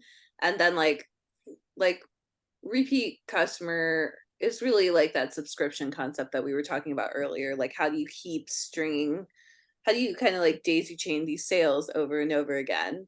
So yeah, and like, yeah, I think all these terms, I mean, there's so many things that fit into all these terms, and like people kind of use them differently, but it's just the idea that like you're trying to increase that order amount as much as possible, kind of as soon as possible. I'm going to just drop this in here because, like, if you want to know more about all of these things, we have all sorts of courses and such on it at authorecosystem.com/live. Basically, it's $1,000 and you get all of our stuff, including our live and upcoming live trainings and a year into our author ecosystem membership. And we talk about cross sells and upsells, and I show you how to do all this stuff in the direct sales accelerator. We've got a Kickstarter accelerator. Monica has a go wide, grow wide accelerator that talks about all the platforms that are not the 3 of ours. Plus, you have a whole bunch of other courses. So if you're like, what is a cross sell upsell? Like, we literally will show you, walk you through it in excruciating detail. Should we share an upcoming Kickstarter or no? Oh yeah, if you have a link to it. We'll just say link to our backer kit. Yes. We also have a backer kit. Yeah, go for it. Sorry. Yeah, we're doing a launch of our new book in about 2 months in November. And it's called Get Your Book Selling Direct to Readers, where we do talk more about these concepts. And we talk about really everything that we've talked about here, about the 5 different things that you can do in direct sales, major different things. There's like a million ways to do direct sales. And then we do a lot of like our actual concepts and our theory around this and like our experience around this in the book as well. So if you had done our Kickstarter thing, which was about 2 years ago at this point, this is going to be a pretty similar book. Like it's going to be like a hefty book. It's going to have, everything kind of laid out really nicely. We're going to tie it to the author ecosystem. So it's going to be a really cool book, and hopefully you'll join us for that launch in November. Yes. All right. We want to get to the next. We got two left, but I want to. Someone asked how popular are added value features like audio commentaries with fiction, nonfiction. It literally doesn't matter how popular they are. They are good. They're good best practices to It's do. Like, yeah, it's just a bonus. Like yeah, you should do them because it's a good way to get people to like buy your books. It literally doesn't matter if 4 people use them. Uh, I don't right. think they're super popular, but they are popular on Kickstarter and they're popular with other mediums. So like, I would stress that the thing with KU is or Kindle or publishing is like everyone is doing it already. And with direct sales, you just kind of have to look at things more critically and say, this is a good idea and I'm going to test it. And if it works, it works. And if it doesn't, it doesn't. So like, I also yeah. think there are people who just want the complete thing. Like I remember when DVDs were popular, I would always buy like the special edition DVD. And I can't think of really ever, like I've rarely watched the extra features on it, but I still wanted to have the whole thing. And so I feel like that's what the audio commentary is. Like how many people actually listen to it? Who knows? But they actually just want like even if they're not going to use the bonuses, they still want them for some reason. And that it's a very, very common psychological trigger to use. We've also had a lot of success with like bonuses that you can't get, like you literally can't buy the bonus, and like it doesn't like people are just like, okay, great, like I want to get this, almost like they're more excited about the bonus than the thing that they're buying.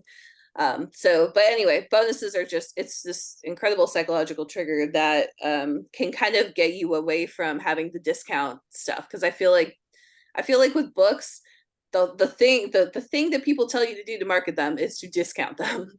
And like that's kind of the only option on retailers, is like just discount your book, and then that's like your marketing strategy. And so I like to talk about bonuses for that reason.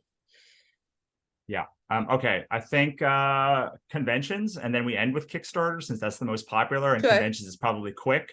Yeah. Okay. So you want to do you have it in front of you. Do you want to do the Yeah, quick? sure. So the trend was distance to presence. So I think before people were very comfortable with, especially during the pandemic, people were really comfortable with like an asynchronous connection. But now that the pandemic is, I won't say over, the pandemic is less restricting, we'll say, and we're all kind of traumatized from the pandemic and from staying home for years and years and not talking to people. I think presence, we're just in a moment where presence is like huge. Like we really just have this desire to connect with people. And so we've been seeing that too, where people just aren't excited to like buy like digital self-study, standalone, like asynchronous products right now. There's really a push to like buy something where somebody's actually going to be present with you. They're actually going to, it's scheduled. You're going to talk to them. You're going to have a conversation. You can ask them questions. You can interact. And so we're seeing like a lot more excitement around that. And events, I think, are just hotter than ever right now. Yeah. So yeah, go ahead.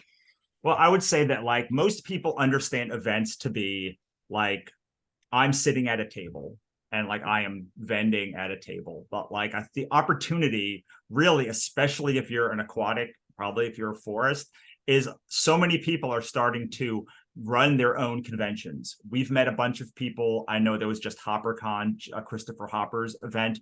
I meet people every day that like seem to be running their own conventions with audiences that you might not like. There may be 20 or 30 people that show up, but like having these live, I've seen people that do like a bus tour, like, and they stop at bookstores in every city and they have events in every city with people that are there, just like as they're driving through, like maybe, and a lot of times people are like, I'm going to hit Phoenix Comic-Con, Denver Comic-Con, San Diego, I don't know, like San Diego Comic-Con, or 20 books.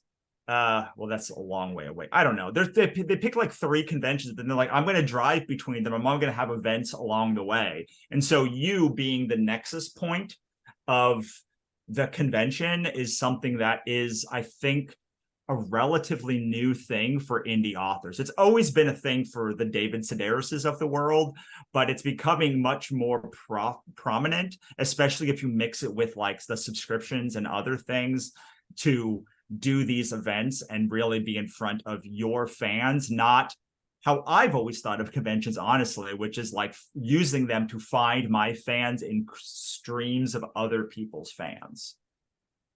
Right. Yeah. Yes, I agree. I think it's like almost a fan. I mean, I definitely think it's a fan finding mechanism as well, but I think it's very much a fan deepening mechanism, as Russell was saying. So I think that's kind of what we need to cover there. Yes. Like this Well, is, there's yeah, go ahead. one more thing, which Go ahead. is like also like we have a convention. Hey, Yes. I haven't talked about it yet. I'm So amazed that this is just coming up right now. we have a convention. It's a mastermind called the Future of Publishing. I know you probably have heard about it before if you've been on our call, but we have not announced this yet. Ticket sales are going up from $2,500 to $3,000 on the 6th. So if you've been thinking about getting in or applying, everyone who applies or schedules a free call with me at writermba.com/Russell before the 6th. Well, I didn't want to like put you out there because I know. So, or writermba.com/Monica by the 6th will be grandfathered into that price. So we're not saying you have to make a commitment to like actually spend the money, but if by the 6th you have not applied or booked a call with one of us, the price will be $3,000 instead of $2,500. So at the Future of Publishing Mastermind.com, which I don't know, Monica, can you put that in the chat? Yeah, it's in the chat. So it's futureofpublishingmastermind.com. The two ways to book are writermba.com /Russell or writermba.com /Monica. And what you're looking for is a 20 to 30-minute slot. It's free. And you can talk to us about the Future of Publishing Mastermind. I just want to be very clear about that. That is what you are allowed to talk to us about. That is why we have those spots. Please don't put anything else in please don't book it for any other reason. Because that has happened and it's been frustrating. So just quickly through it, we're going to be in person. We're going to do a mastermind style event, which means everyone's going to get time to talk with each other. It's very focused on networking, much more than your standard conference. We also are going to have a virtual summit in April. We also have all of our course bundle is included if you join us at the conference. So that $1,000 that I said for the courses, like if you join us in New Orleans, you get all of our courses for free. You can see we're going to have a ton of amazing speakers from Pierre Gentil, which is he's raised something like $8 million on his Shopify store. Tara Kremen from Kobo, Oriana Leckert from Kickstarter, future fiction specialists Steph Pajonis, Kevin McLaughlin, Elizabeth Ann West, Indie Author Magazine, Alice Briggs and Cher Honecker. We're going to be staying at the Hilton Riverside in New Orleans, and managed by the people who manage Ram and Nink, or Nink. And then we have a ton of amazing 6-figure, 7-figure authors who are coming. Aaron Wright is the maven behind Wide for the Win. Sarah Cannon has 75,000 people on her YouTube channels. YouTube channel. Jennifer Probst go ahead. Is a 7-figure author. Ella Barnard runs Author Like a Boss. All of these amazing creators are only just like a few. Hey, look, someone who's actually like on this call, I think, still now, Nick Nelson. Dear friends of ours and just amazing people. We have learned so much from these people who are going to be attending.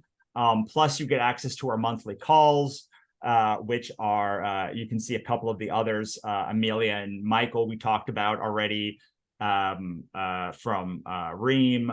Steve Piper, who does direct sales, Tyler James, we talked about, Steph Pajonis, who is expert on AI, Beth Syme, oh my God, oh, that's embarrassing. Becca Syme,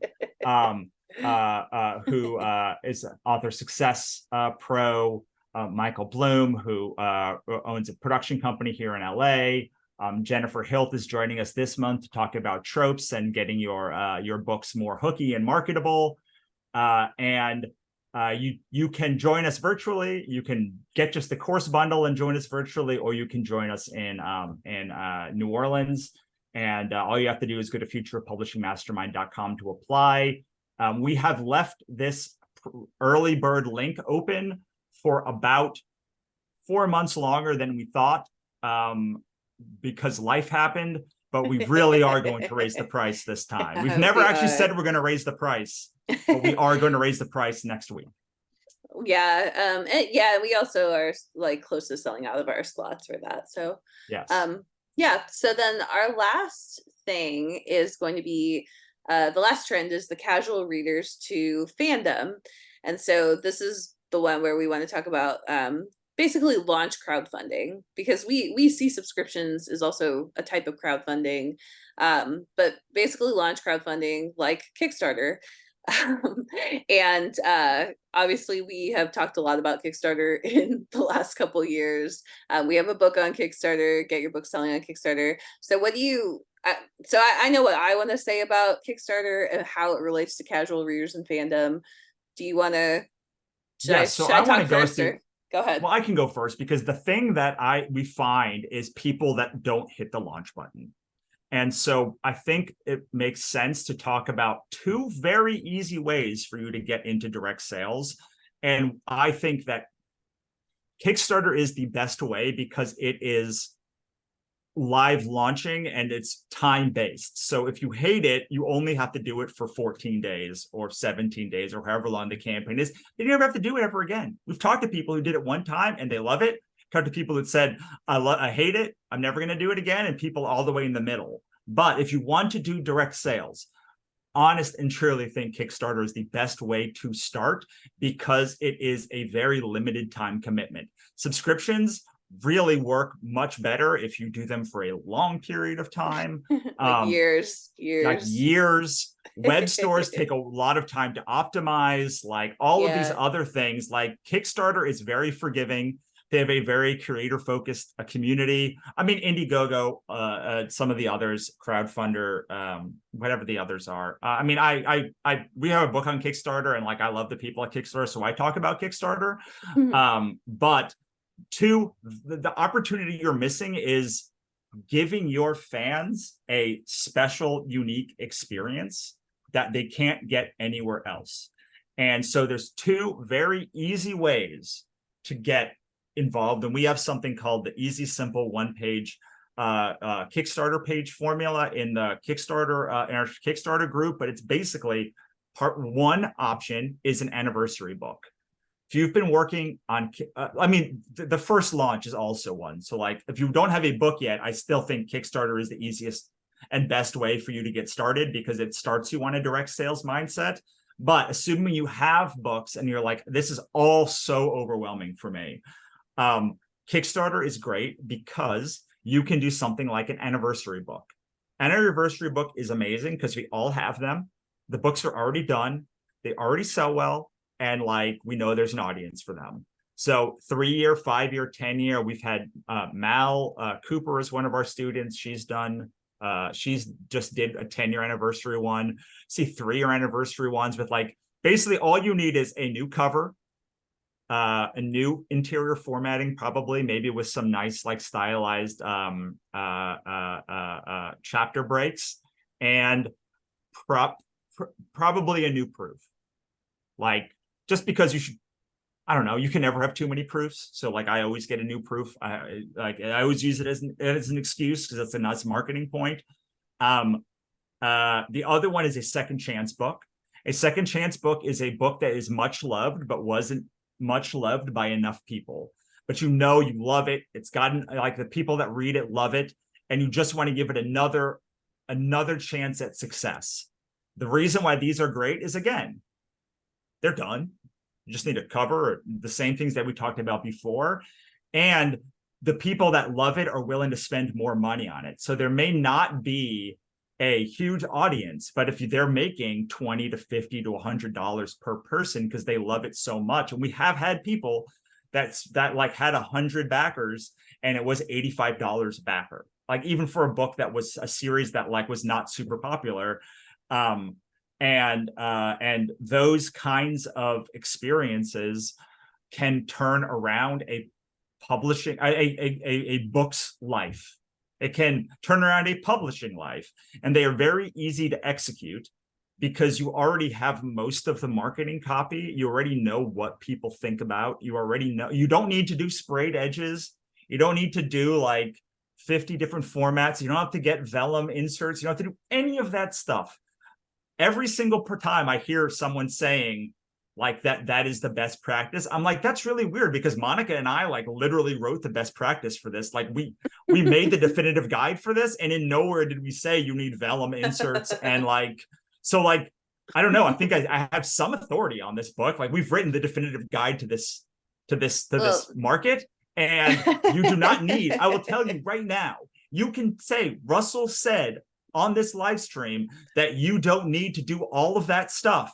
And I will defend you to anyone. You can send them my email. You do not need to. And you also shouldn't do those big things, because it will prevent you from launching and make the climb to profitability worse, harder. It's less profitable. Well, the only thing you need is to test your audience and see how much they like direct sales already. That's the only goal of a first Kickstarter. Well, can I just say, like, yes, you can do all the things now. I want to say, like, Russell he built like a 6-figure business doing just novels, like no special edition, really anything. Just novels, like 4 to 5 times a year. And so he did that for years, several years. And really, like, the other thing I want to say about this is, like, so Tyler James kind of pioneered some of the stuff in publishing through comics. Russell is a good friends with Tyler and studied under him, and also got permission from him to be like, basically Russell was doing comics, and that's why he was with Tyler, and then started testing a lot of the same stuff on novels and then tweaking it. And so, like, I don't think people realize this, like, everything that we know about how to do novels on Kickstarter is basically Russell, like, pioneered this. Like, he's kind of the forefather of it. And so, like, a lot of people have kind of like taken, taken some of that stuff, and they've made their own tweaks to it, and that's fantastic. Like, I think what's her name, Katie, like the one who did do Katie the Roberts. Katie Roberts, yeah, like she did some really innovative stuff with it that I thought was really cool, that, like, Russell, you hadn't tested really. But it's like, I think people don't understand, like all the best practices, like, they literally originate at Russell. Like, nobody else was doing this for years. The other people who were in fiction that were doing it before, like, 2021, basically, they just had massive audiences. So, and I won't say any specific names. It's like they were doing well on it, but they had huge audiences, like 1 million people on their email list. And, like, that's why they were hitting like 50K, 100K campaigns. And, like, Russell was just like an average author, like an average guy, like, doing this and hitting, like, basically turning it into a 6-figure career. So I just want to say that, because I think people don't really realize like how, like, the book that we put out, it really is like the culmination of all of that. And I think a lot of a lot of what's being done in the industry on Kickstarter, it's really using, like, it's all using Russell's model. It's using a combination of my model and Katie Roberts' model, basically. Yeah, and like, a lot of it is. And I'm not, and there's like, I have no problem with people who want to do sprayed edges or like vellum inserts or any of that stuff. But, like, I don't know, I made like $70,000. I made $130,000 or something last year on Kickstarter. And, like, I had pins. I had books and pins. Like, books and pins were like, I had a bunch of books and like other pins. But, like, I am launching a Kickstarter. I did a Kickstarter for these 2 books, and, like, there was literally nothing. It was these 2 books and it raised $6,000. Like, is that a ton of money? No, but it's $3,000 of profit. Like, right. it pays off the books, and it's okay to just do a book. Like the hardest, like I always tell people, I know what happens on the other side of the launch button. I know because I've seen hundreds of campaigns. Like I know the worst thing that happens is nobody comes, and like then you move on. Like I've had like my friend Joe Beal runs this company called Microcosm, and like 20%, they've run 100 campaigns, and like 20% of them fail. And they know what they do? They then like start a new, They just like tweak it they and do launch another it one. again. Yeah, Yeah. they just like the minute that it cancels, like within 3 days, they'll have launched the same campaign again for like less money or like whatever. It's like, but that the more stuff you have to do to make the campaign fund, the more trepidation you will have to hit launch. So I, for instance, for my October launch was like, I want to do an audiobook. I really love this book. I don't think it's going to probably earn out. Maybe it'll earn out. Like it is a very, very weird book about the last week of someone's life as he talks about a guardian, his guardian angel walks him through his last life in the universe as he dies from cancer. Like it's not going to win. Like it's not going to win like me 1,000 backers. But I just wanted to do the audiobook and I had the money and I was like, screw it. I want to do the audiobook. And like there, so that is okay to do. But the opportunity that you're missing is doing it and understanding where your audience stands. Because the question that we get asked more than literally anything else is, what happens when? And I don't have an answer for you. Like none of us have an answer for, I can tell you what will happen with if 150 people launch their campaigns, but I can't tell you what will happen with your campaign because it is unique to your audience and the things that are in your pocket. What I will say is once the campaign is over, which is why we say we should get a $500 goal or something low, is you will know where your audience sits. And I don't know if she's still on this call. I won't call her out specifically, but like I literally worked with a client on this. I worked with her for years to try and figure out why her audience wasn't working. And we literally used Kickstarter to test multiple different series that she had, and then used the information we had from it to design a series that worked. That like, and by the time we launched 3 campaigns, like suddenly she had a series that worked. And like, it's not making $50 million every time she launches it, but like it's working in a way that nothing worked before.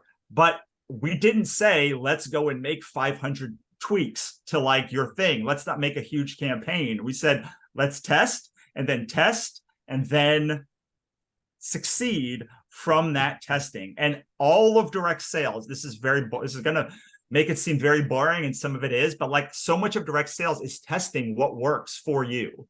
We gave you 5 strategies of like things you can use to test, but I tried 10 different subscription platforms, which was Substack worked for me. I tried like I've tried 50 landing pages. Like I tried every time Monica, like every like week, I feel like I email Monica, like, look at this thing that I'm testing. And you're like, another one? And I'm like, I know. and I'm like, I yeah, can't but keep this up. one might be better. And Yeah. like, I don't know if it's better. It usually isn't, but like, you know, I just spent like $3,000 on like testing Beehive, and I'm like, ugh, this is terrible. I wish I only put $500 into it, but like now I'm in it. And also all of these things, you might say this is so overwhelming. But to me, my number one driving force is freedom. And all of this stuff allows me to say, Amazon doesn't work for me.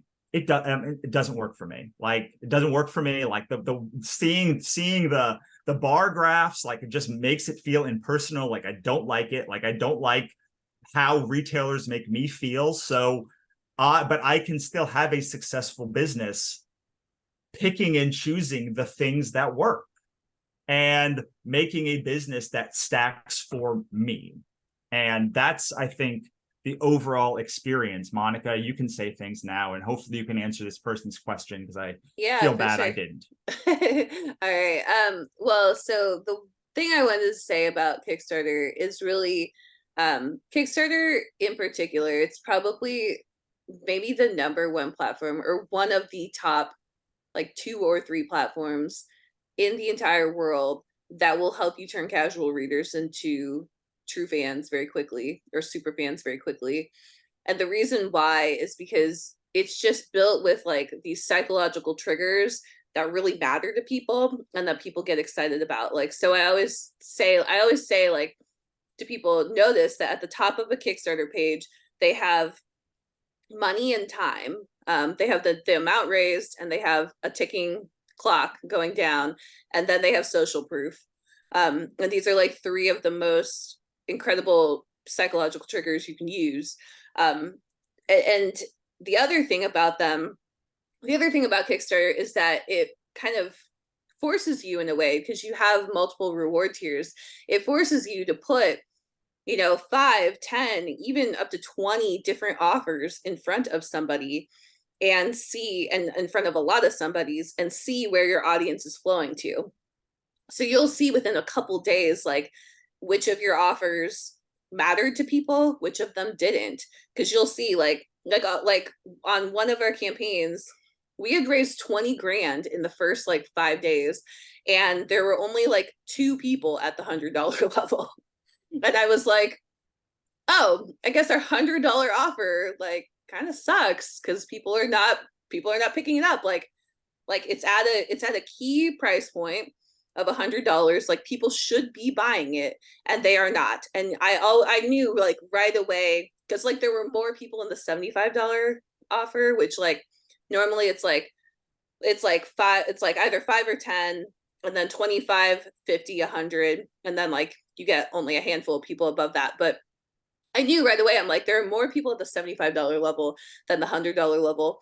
I need to retire the $100 level and put a new offer there. And I did that, and immediately people were now flowing to that $100 offer. And so it, like Russell said, it's a great way to test potential direct sales opportunities, because you can see, like, you just have the data right there. The other thing is that like on retailers, you can only basically sell somebody a $5 product over and over again. In terms of the book space, you can of course do other products. So I don't want to say, but I mean, like, as authors, we're mostly trying to sell somebody another $5 thing, or maybe another $10 thing at most. But on Kickstarter, the average amount that you get per backer ranges between $25 to $40. And if you're doing special editions or something like that, we've seen up to $80 in fiction. And you can probably get even higher than that. In nonfiction, we had one that was $115 a backer. And so in terms of fan investment, there's really 4 things that create that fan. It's investment of time, investment of like physical space, like in your household. So if somebody has like a whole shelf devoted to your books, they're a bigger fan of you than if they have no shelf devoted to your books, obviously. An investment of money, and then an investment of energy. So like, and like maybe like an investment of energy might be like becoming an evangelist for your books, like joining your review team, your ARC team, whatever, like talking about you on social media, reposting your stuff, or like joining your community or whatever. And so you can actually very systematically build a fan by giving them these 4 opportunities to invest in you and your business. Retailers are very good at one of those opportunities, which is time. Like as a reader, like being able to like read your book, they're going to spend a lot of time reading that one book. And if they go through your whole catalog, well, now they've spent like 100 hours or like 30 hours, 100 hours, however much it is, going through your whole catalog. But they really haven't spent that much money on you. Like, they're still probably, and even if they have, they spent it in like very small amounts, so it doesn't register as a lot of money.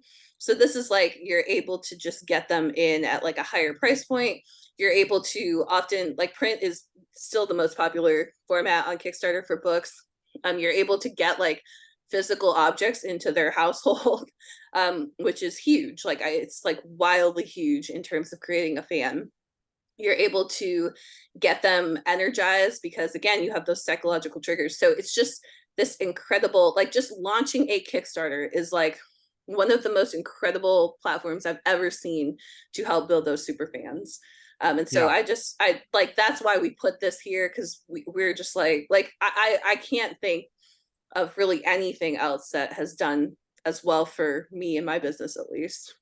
Well, and all of those things that you just talked about, like someone was asking about value added stuff. Well, like you can test like the audio commentary I get from Kickstarters, like the special edition covers I get from Kickstarters, like all of these things that I bring then into the rest of my business, I test on Kickstarter, and the things that work, like I know that bundles work because like people spend $200 to $500 to get bundles of books from me every Kickstarter. And so I just know that it like works. the bundles work.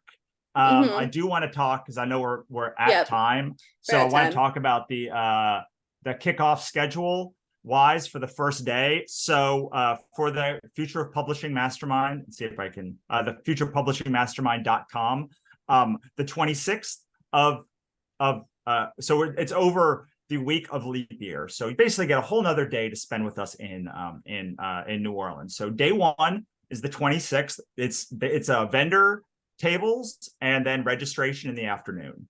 The 27th, we are going to have a panel on retailers. Well, we're going to have a keynote and then a panel on retailers, and then what we're calling small groups. So what most people think about when they think of conferences is I speak to you, or one person speaks to many. Why we're so dogged about who we bring and who we bring together is because this is going to be much more everyone speaking to each other. Why we have the attendees on there is because we're going to be set up in small groups for a couple hours, and everyone's going to have a chance to talk about the biggest problem in their business, and then get advice from the other people at the table. And that kind of synergy is going to hopefully then break into when everyone else breaks up for lunch, which is after we have one talk. I'm not going to talk about the talks, but well, we'd have one talk for sure schedule, which is, I'll say like Pierre Gentil is going to come and talk to us about direct sales and setting up a 7-figure web store. Then we have lunch, a very long lunch to hang out. And then we come back and we have roundtables. Roundtables we're going to have roughly 10 tables, some with vendors and experts who are going to let you ask questions about a specific topic. So whether it's Oriana from Kickstarter talking about crowdfunding, or someone else talking about Pierre talking about web stores, you're going to have some time. I think it's like usually 20 minutes, and then it rotates for you to be able to ask and talk about each topic. And then I believe we have another talk to end the day, which is probably our AI talk with Kevin, Steph, and Elizabeth. EAW. EAW. We always call her EAW.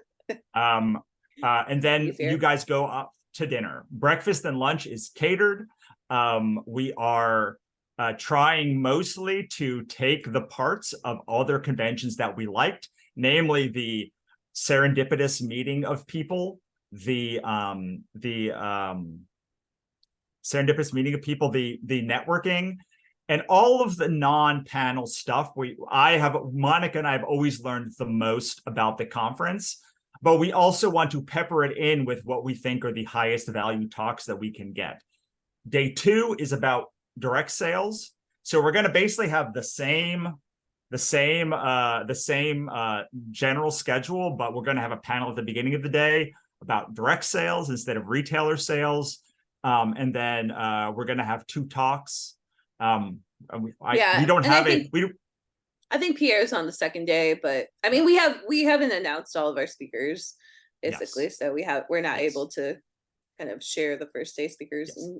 And total, I'm going to just say what we're planning for the third day and say we have not signed the contracts yet, but we are planning to have Indie Author Magazine and Author Tech Summit do tech demos of products and such, and also do very, very, very, very, very high level, like the kind of stuff that Shell can do with automation is like, I've never seen anyone do that stuff. And all of these really like advanced techniques that you just wouldn't find in any other conference, because they would be attended by 3 people, but everyone that's going to be there, we're hoping, is going to be like such a high level person, or at least trying to get to that high level, that they're really going to respond to how to do automation through Zapier. And 3 other talks that up to 3 other talks that are like,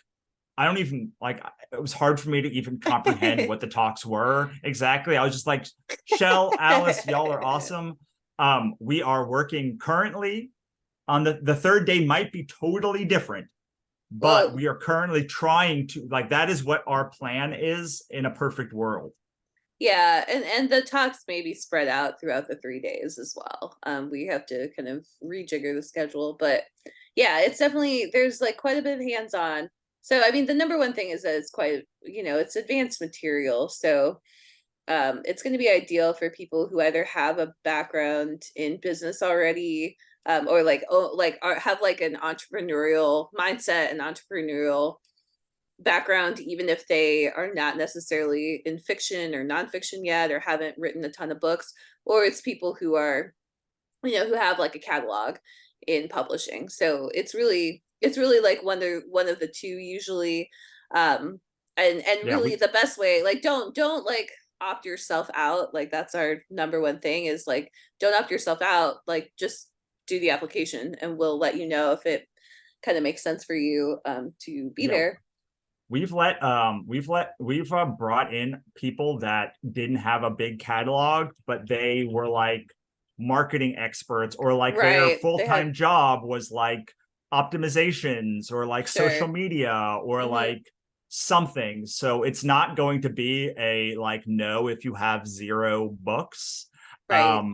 Also, because it happens in February, you have a lot of chances to go through all of our courses and get a bunch of questions by that time. You get access to the courses upon your first payment, even if you do a payment plan. And so you, in 6 months, could, and I think we had someone that just told us their 6-month plan, what they were going to do by the time they got to the conference. And like, we were like, well, that sounds great. So and so we like, we were like, that absolutely going to let you in. We're looking Right. for really go-getters and people that want to get to the next level, like people that want to take advantage of everything the future of publishing has to offer, which I can tell you, for instance, we thought NFTs were going to be a big part of this conference, and man, like, that conversation has changed. We thought AI was going to be we were going to talk about a certain part of AI, and like, the conversation has shifted 3 times since the time that we even brought that stuff in. The conference kind of changes also with each person that like comes in, because we know what they want to talk about. They're made to list like who, like what you know, what is interesting to them. So we meet with our conference team and we talk about who actually is coming. So it's gonna be, we are hoping it is the best publishing event of 2024. Now, we love some of the publishing events that are already out there, so that's a big like claim for us. But like, we have hired what we think is the best team. We've taken the best bits of all the conferences that we've been at. We dropped a lot of the things that we don't think works well. We focused on networking and all of that other stuff. And it's like, we think this is the best event, this is the event that Monica and I always wanted to go to and always wished that there was. Yeah. Yeah, it's definitely an event that we're really personally excited about, but also like, we always wanted that type of event to exist. And we like, obviously we really believe in the future of publishing. We believe that a lot of the opportunities, I mean, first of all, there are just a ton of opportunities. So like, it's kind of overwhelming. We really believe that's why we created the author ecosystems, is to like help direct people to things that like maybe will resonate better with them, because it's like, you're not going to be able to do all 30 things that are happening in the future of publishing right now, or 50 things, whatever they are. You are going to be able to do like 2 or 3 of them, And so it's like, how do we help you find those things more easily and like figure out how to make them work for you more easily? That's why we developed the author ecosystems, is because we saw that like this is getting a little out of hand. Like two to 3 years ago, the only game in town was still Amazon. Like they own 90% of the market for US territories, and like that was really the only place to make money in publishing, like truthfully. And everything has broken open so much, and it's very overwhelming for many of us, and we're in a really, really huge shift. I haven't seen any major shift like this since indie publishing began. So like I've been publishing since 2009, and like there's not been a bigger shift than like right now since then. So it's been about 15 years. So Yes, we talk about how all the time, Monica, I missed, because I wasn't part of the early, like, I was part of the early crowdfunding and direct sales stuff, but not part of the early publishing stuff like Monica is. We just talked like, what, 2 days ago about how really like this is the most chaos and upheaval that you've seen since those early days, right? Right. Yeah, there was one period that was chaotic. It was like 2016, 2017. There was, I mean, there have been like smaller pockets of chaos, like probably every like 3 to 5 years that I've been in the industry. And so like I remember like the last like big pocket of chaos was probably 2016, 2017, when things were like really heating up in KU, and like kind of this like idea of like right to market was getting very popular and was really appealing to like a certain type of ecosystem that we have in our framework, which is desert ecosystem, and like the forest ecosystem as well. It kind of appealed to those two, and like very much turned off like the other three, which like both like it was a huge turn off to me. I'm a grassland. I think Russell, you would agree it was a huge turn off to you. You're a tundra, and the aquatics were like, like peace out. Like they were not into it. But these two types, deserts and forests, were really into it. And deserts were really great at it. Forests like wanted to be great at it, and some of them became good at it, but like they didn't have the same skill set as the deserts to really capitalize on it. And so that to me was like the last big period of chaos, but it's nothing like the period of chaos we are in right this minute. Like the chaos that we're seeing right now is like on a whole different level than anything I've seen since like Kindle direct publishing like opened its doors, basically. So anyway, that's a whole different topic, but if you come to the Future of Publishing Mastermind, you can hear more about it. Yeah, so I think final takeaways, I think, if you have any final questions, like we'll stay on for a second. I know a bunch of people had to jump off already because it's past the time, but my biggest takeaway about what the trends are and the opportunities are is, I don't know, kind of like the thing of like embracing the chaos. Like chaos means opportunity. Like the reason why things were stuck so long for so like I have been doing direct sales talks since 2011, and I was ridiculed for years. We're still being ridiculed for like our direct sales beliefs. Yes, I have, but like but people we've always actually been right. like doing it. Like Monica was one of the first people that was like, "Hey, you're kind of right. Like, don't like." But no, like I knew you were right for like a long time. Yes, you're like, and people you're thought right. I was crazy. Then everyone was like, "You're crazy, Monica. Like, I don't know what this guy's doing." I'm like, "Well, I do. So, like, I believe in it. So we're gonna write a series." Like it was just like, but I'm saying, and then you were right, and like everybody now realizes you were right about Kickstarter. But it's so hard. It's like it's been like never between 2011 and I've known you, I don't know, since 2015, 16, 17, right around that time. And like it was glacial moving. Like I was a six-figure author of 17, 18, 19, 20, and like so few people cared about direct sales, even though I was like, I mean, I don't know, man, like I don't even have my books on Amazon. I made like $700 on Amazon and $120,000 other ways. And like in the last year, everything has shifted. And the problem with everything shifting is it's gone from you're crazy to a couple of like trendsetters to now everyone and their mother is teaching direct sales. Like it's getting more and more and more and more and more bigger, and more people are going to be in it. And I'm not saying like they're bad or like that's, but it's going to get very confusing out there. Like, Yeah. and in that it's going to be very hard to pick the things that like will work for you, which is where the author ecosystem comes in, which is a free quiz you can take. We have a free Substack. Like we also have a paid Substack, but almost everything we put out is free on the Substack at authorEcosystems.substack.com. Right.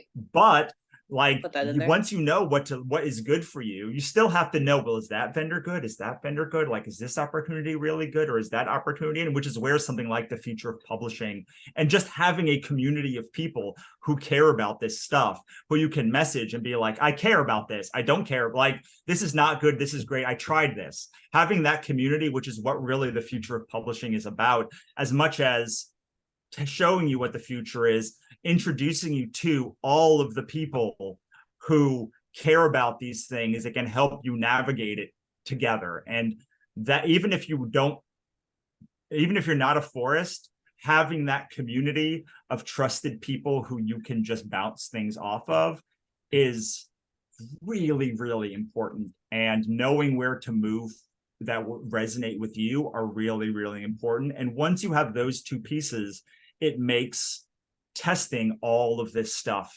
much easier. That said, do Kickstarter first if you only have one. That's my last piece of advice. Yeah, I mean, I agree with the chaos. Chaos is opportunity. I mean, I think there are huge opportunities. I think people still like, I feel like people still think we're crazy on direct sales, but I also feel like we were right. Like, we were right many times already. So I don't know. I think our audience is like, they kind of are like, okay, they get it. But I do think we sound a little crazy with the things we say right now. But I attribute a lot of that to the chaos of the space right now, just because there's actually like a ton of noise about direct sales, and it is kind of hard to cut through the noise and figure out not just what's working, but and the other thing is like we think we are kind of like longer term thinkers and like strategic thinkers. So like we're looking at like what's going to work long term, and that's what we're teaching. And I think some people are teaching like shorter term stuff. So all right, yes. That's all I have to say. All right, cool. Well, thank you for thanks for coming, everyone. Still being on here after more than 2 hours. And the 20 of you, I appreciate it. You probably should come to the Future of Publishing, or at least get the Kickstarter book when it launches, because it's going to be really good and a lot more of that stuff. Otherwise, I'm going to go eat lunch now. Bye, Monica. Bye, everyone.